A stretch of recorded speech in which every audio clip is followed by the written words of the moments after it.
This year starts with a massive winter storm blanketing almost half of this country. In some places in the continental United States, they are colder than the North Pole. And in other parts of the country, it's whiteout. Drivers urged off the roads. 100 million Americans hunkering down tonight. And our extreme weather team is out in force and right there in the snowdrift. We begin with ABC's Gio Benitez in Chicago. It is piling up. Gio. It sure is, Diane. Good evening to you from a snowy Chicagoland. It's just getting colder and colder. 12 degrees right here, right now. It feels like 2 below zero. And this stuff isn't just fluffy, it is downright relentless.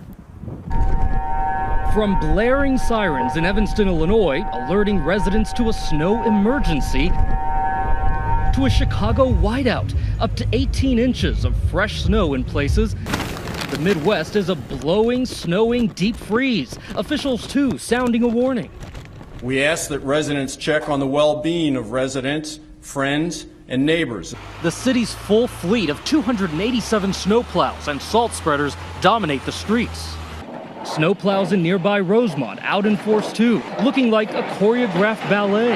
Drivers operating on little sleep, a grueling job, as we found out. Let's plow. When it gets heavy, you just got to keep going and going and going and going. And that's what we do. You let it build up, we'll never move it. Lyle Richmond knows that, clearing the snow from his house over and over again. 4 times within the past 24 hours? Probably a little less than 24 hours, yes. Wow. 4 times, yes. The snowy mess also causing chaos in the air. More than 1,900 cancellations across the U.S. as holiday travelers try to get home. Plane de-icers working overtime. More than 500 accidents reported in Michigan. Icy roads all the way to Tennessee and even the mountains of North Carolina. This car flipped on its side on roads that look like glass. In International Falls, Minnesota, that haunting sign, 40 below zero.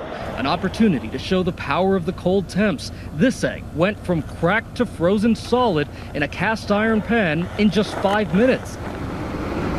And in a Wichita parking lot, perhaps America's most dedicated worker, gathering shopping carts in blustery sub-zero wind. And you know that chemical salt used to melt snow and ice? Well, it turns out that if the temperature is below 20 degrees, it's pretty useless. But one guy who may need it tonight is ABC's Ron Claiborne. He's live outside Boston tonight. Ron, good evening to you. Hey, Gio, I'm in Cohasset, Massachusetts, south of Boston. You know, as bad as it was where you are there in the Midwest, it could get even worse here as that storm system that you experienced joins with a system coming up from the south to form a very potent nor'easter here in the Northeast. It started with a light powdering coating the Northeast, and then it came roaring in. A powerful nor'easter that pounded the Northeast, all the way up to Maine and far inland. In the Boston area, traffic ground almost to a halt on many major highways, and everywhere roads were littered with accidents and spinouts. A pickup truck flipped onto its side in Maine. A semi beached on a highway median, in this photo tweeted by the Massachusetts State Police. And a Massachusetts State Police car, victim of a fender bender. In Boston, a snow emergency was in effect. Schools closed, street parking banned, government workers sent home early. In New York City, the heavy snow wasn't due to strike till much later. Don't panic. Everything will be fine. You'll make it. The storm was a kind of tale of 2 cities and 2 mayors. Boston's Tom Menino, 4 days from leaving office after 20 years. I guess Mother Nature wanted to give me one more gift. A snowstorm. And New York City's Bill de Blasio in office for just his 2nd day. It would have been nice to have a nice calm first day, but we have snow on our mind and we are focused like a laser. Also on the mind of New York officials, avoiding a repeat of last year's February blizzard, which saw motorists stranded on highways.